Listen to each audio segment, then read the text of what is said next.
А как там сейчас мои слуги?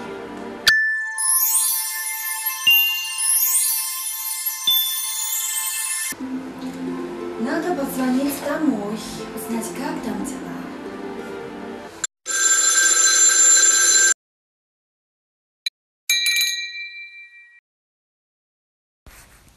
Алло?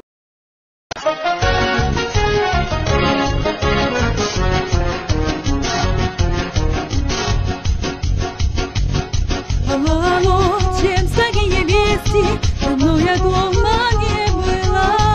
15 дней, как я в отъезде, но как и тут у нас дела. Все хорошо, прекрасная маркиза. Дела идут и жизнь легка. Ни одного печального сюрприза. За исключением пустяка. Так ерунда, пустое дело. Кобыла ваша околела. В остальном прекрасная маркиза. Все хорошо, все хорошо. Алло, Мартер, ужасный случай. Моя кобыла умерла. Скажите мне, мой верный кучер, как не смерть произошла? Все хорошо, прекрасная маркиза. Все хорошо, как никогда. Чем скорбеть от глупого сюрприза?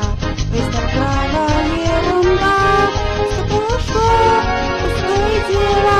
Она с конюшнею сгорела. В остальном прекрасная маркиза. Все хорошо, все хорошо.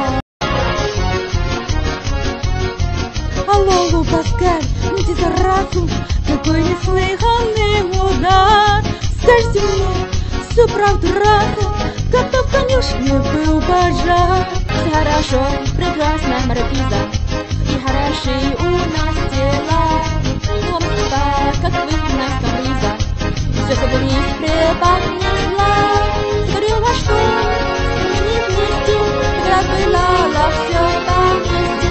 А в остальном прекрасная маркиза, все хорошо, все хорошо. Алло, Лука, скорее в штамах, почему мне тяжело? Я вне себя, скажите прямо, как-то все произошло. Узнал ваш муж, прекрасная маркиза, что разорил себя и вас.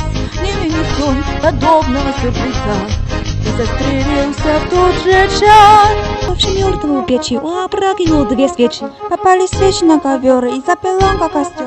Погода ветреная была, ваш замок выгорел дотла. Огонь усадьбу все заварил, а с ней конюшню охватил. Конюшня закрыта была, в ней кобыла умерла. А в остальном прекрасная маркиза, все хорошо, все хорошо.